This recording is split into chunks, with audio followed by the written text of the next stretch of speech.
వారు మీతో చెప్పారు, యువత్వంగా ఉండటానికి రోజూ 10,000 అడుగులు నడవండి అని. కాని వారు తప్పు చేశారు. వృద్ధాప్యం మీ కాళ్ల నుండి మొదలవ్వదు, లేదా మీ హృదయం నుండి కూడా మొదలవ్వదు. అది ఇక్కడ్నుండి మొదలవుతుంది, మీ వీపు నుండి. ఈ క్షణంలో మీరిలా చూస్తున్నప్పుడు మీ వీపు లేదా నదిలాగా ప్రవహిస్తోంది, లేదా కాంక్రీట్లాగా గట్టిపడుతోంది. ఇదే ఒక్క తేడా, జీవనం మరియు క్షయం మధ్య గీతు. 2 వీపులను ఊహించండి. మొదటిది బలహీనమైనది, గట్టిపడినది, నలిగిపోయినది, రాళ్ల కుప్పలాగా ప్రతి శ్వాసతో ఒకదానితో ఒకటి రుద్దుకుంటున్నాయి. ఇది వృద్ధ శరీరం యొక్క వీపు. చైతన్యం లోతుగా బంధితమైనది, ప్రాణశక్తి ఖైదీ అయినది. రెండవది ద్రవంగా ఉంది, వంగుతుంది, బంగారు ముత్యాల మాలలాగా పరిపూర్ణ లయలో కదులుతోంది. ఇది నిజంగా యువ శరీరం యొక్క వీపు. మీ జీవయుగం క్యాలెండర్తో సంబంధం లేదు, అంతా ఇందుకే ఆధారపడి ఉంది. మీ వీపు ఇంకా కదులుతోందా, లేదా ఇప్పటికే మరణించడం మొదలైందా? ఈ వీడియో ముగిసే సమయానికి మీరా ఒక్క పురాతన గతిని తెలుసుకుంటారు. దానిని తావో సాధకులు జీవనం మరియు మరణం యొక్క ద్వారమని పిలిచారు. యోగంలో దానిని సుషుమ్న నాడీ ప్రవాహం అంటారు. వీపు యొక్క ఆ దివ్య మార్గం, అక్కడ కుండలినీ శక్తి నిద్రాణంగా ఉంది.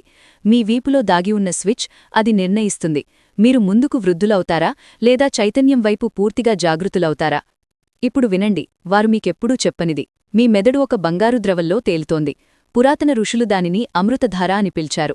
ఆధునిక విజ్ఞానం దానిని సెరెబ్రోస్పైనల్ ఫ్లూయిడ్ అంటుంది. ఈ ద్రవం స్థిరంగా లేదు, అది స్పందిస్తుంది. ప్రతి రాత్రి అది మీ మెదడుగుండా ప్రవహిస్తుంది మరియు ఆలోచనలు, ఒత్తిడి, మాయా మరియు అజ్ఞానం యొక్క విషపూరిత అవశేషాలను కడిగివేస్తుంది. కాని గాఢమైన రహస్యం ఇది. ఈ ద్రవం అప్పుడే ప్రవహిస్తుంది మీ వీపు కదిలినప్పుడు. వీపు గట్టిపడిన వెంటనే భయం, అజ్ఞానం మరియు మాయ యొక్క ముద్రలో గడ్డకట్టిన వెంటనే ఈ పంప్ ఆగిపోతుంది. నడి కొలనుగా మారుతుంది మరియు నిలిచిపోయిన నీటిలో వృద్ధాప్యం వేగంగా పెరుగుతుంది. దీనిలా అర్థం చేసుకోండి. ప్రవహిస్తున్న నది శుభ్రంగా ఉంటుంది, జీవనంతో నిండి ఉంటుంది, ప్రాణంతో ఓతపోతుగా ఉంటుంది. నిలిచిపోయిన కొలను చెరువుగా మారుతుంది, మరణం యొక్క ఇల్లు. మీ సెరెబ్రోస్పైనల్ ఫ్లూయిడ్ కూడా అలాగే. అది ప్రవహిస్తున్నప్పుడు మెదడు తీక్షణంగా ఉంటుంది, నరాలు శాంతంగా ఉంటాయి, కణాలు తమను తాము నౌతనంగా చేసుకుంటాయి. అది ఆగినప్పుడు మెదడు బరువుగా అవుతుంది, అలసట స్థిరంగా మారుతుంది, ముఖం పడిపోతుంది, ఆలోచనలు నెమ్మదిగా అవుతాయి, మరియు శరీరం నెమ్మదిగా కుంగిపోతుంది. ఆధునిక న్యూరోసైన్స్ ఇప్పుడదే నిరూపించింది. ఇది 3000 సంవత్సరాల క్రితం తావో సాధకులు, యోగులు మరియు తాంత్రికులు తెలుసుకున్నది. గ్లింఫాటిక్ సిస్టమ్, మెదడు యొక్క దివ్య శుభ్రపరిచే వ్యవస్థ అప్పుడే సక్రియమవుతుంది సెరెబ్రోస్పైనల్ ఫ్లూయిడ్ కదులుతున్నప్పుడు. ఈ గతి ఒక్కటే విషయం నుండి నియంత్రించబడుతుంది, వీపు యొక్క లహరి, కుండలినీ లహరి. గట్టిపడటం వృద్ధాప్యం యొక్క లక్షణం కాదు, గట్టిపడటమే వృద్ధాప్యం. దాని చికిత్స గుళికల్లో లేదు, సప్లిమెంట్లలో లేదు, జిమ్లో లేదు. చికిత్స ఒక దివ్యలహరి. తావో సాధకుల గాథ. మీరంతమాత్రమే యువత్వంగా ఉంటారు, అంతమాత్రమే మీ వీపు వంగుతుంది. వారు తెలుసుకున్నారు, వీపు కేవలం ఆధారం కాదు, అది జీవనం యొక్క అక్షం.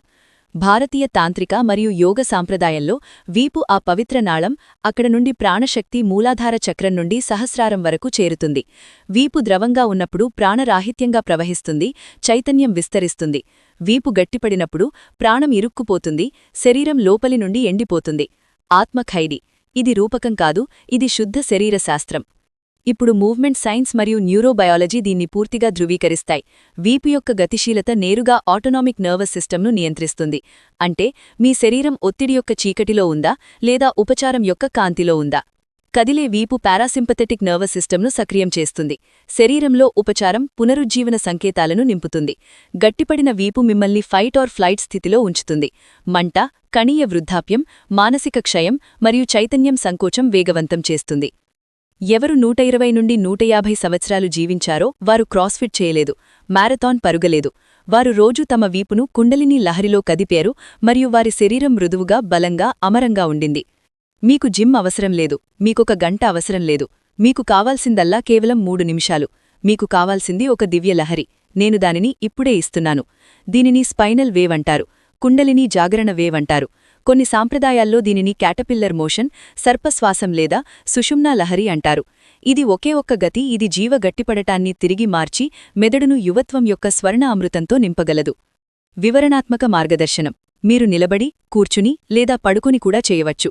ఇది బలం యొక్క ఆట కాదు, ఇది ప్రాణప్రవాహం యొక్క దివ్య ఆట. చరణం 1. జడ జాగరణ.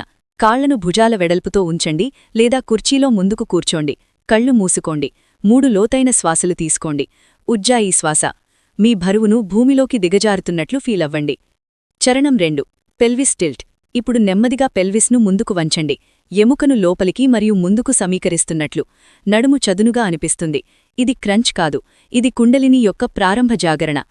చరణం 3. పూర్తి లహరి. ఇప్పుడు ఈ వంపును లహరిగా మార్చండి. ఒక్కొక్క కశేరుక నుండి పైకెక్కడానికి అనుమతించండి. నడుము, తర్వాత వీపు మధ్య, తర్వాత ఎగురు వీపు, తర్వాత మెడ మరియు తల కొద్దిగా వెనక్కి, తర్వాత తిరిగి, పైనుండి క్రిందికి, క్రింది నుండి పైకి. మీరు సర్పం, మీరు కుండలినీ శక్తి. 3 నిమిషాలపాటు నెమ్మదిగా చేయండి. బలం పెట్టకండి. కేవలం ప్రవహించనివ్వండి. ప్రాణాన్ని స్వేచ్ఛగా. 30 సెకండ్లలో అనుభవం. వీపు బేస్లో వెచ్చదనం. మూలాధార జాగరణ. వీపులో జలధరింపు. ఇడా పింగళ సమతుల్యం. తలలో లేత ఉష్ణత. సహస్రార స్పందన. ఇది ఊహ కాదు, ఇది అమృతం ప్రవహించడం. ఇది జీవనం యొక్క పంపు మళ్లీ పనిచేస్తోంది. పురాతనులు దీనిని స్వర్ణ అమృతం యొక్క ఆరోహణ అని పిలిచారు. ఆధునిక విజ్ఞానం దీనిని గ్లింఫాటిక్ సక్రియం అంటుంది. పేరు ఏమైనా సత్యమిది. ఇప్పుడు మీరు నిలిచిపోలేదు. ఇప్పుడు మీరు పాత విధంగా వృద్ధులవ్వటం లేదు. ఇది వ్యాయామం కాదు, ఇది స్ట్రెచింగ్ కాదు, ఇది రోజువారీ చైతన్య రీసెట్. ప్రతి ఉదయం కాఫీ ముందు, ఫోన్ ముందు, మాయశబ్దం ముందు మీ వీపుకు 3 నిమిషాలివ్వండి. మరియు నెమ్మదిగా అంతా మారిపోతుంది. ఆసనాలు తెరుచుకుంటాయి, శ్వాస లోతుగా అవుతుంది, మనస్సు శుద్ధమవుతుంది, శరీరం లేటిగా అవుతుంది. ప్రజలు అడుగుతారు, మీరు ఏమిటి భిన్నంగా చేస్తున్నారు? మరియు మీరు చిరునవ్వు చేస్తారు, ఎందుకంటే మీరు ద్వారం తెరిచారు, అంతర్దృష్టి యొక్క దివ్యద్వారం. మీ శరీరం ఎప్పుడూ గట్టిపడటానికి తయారు కాలేదు. అది నీటిలాగా ప్రవహించటానికి తయారైంది. ప్రాణంలాగా, కుండలినీలాగా. కాబట్టి ఈ రోజు నుండి మీ గుర్తింపును మార్చుకోండి. మీతో మీరు చెప్పుకోండి, నా శరీరం ప్రాణం యొక్క లహరి, నేను కాలాతీతుణ్ణి. ఇప్పుడు గట్టిగా చెప్పండి. మీరు సిద్ధంగా ఉంటే గట్టిపడటాన్ని తిరిగి మార్చటానికి, మెదడును మళ్లీ సక్రియం చేయటానికి, కుండలినీ జాగృతం చేయటానికి మరియు అమర చైతన్యం పొందటానికి అయితే కామెంట్లో రాయండి. కేవలం 2 పదాలు, నేను ద్రవం. ఇదే మీ ప్రకటన, ఇదే మీ సంకల్పం. పాతవిధంగా వృద్ధాప్యం ఇక్కడే ముగుస్తుంది. ఇప్పుడు మీరు ప్రవహిస్తారు. అంతర్దృష్టిలో స్వాగతం.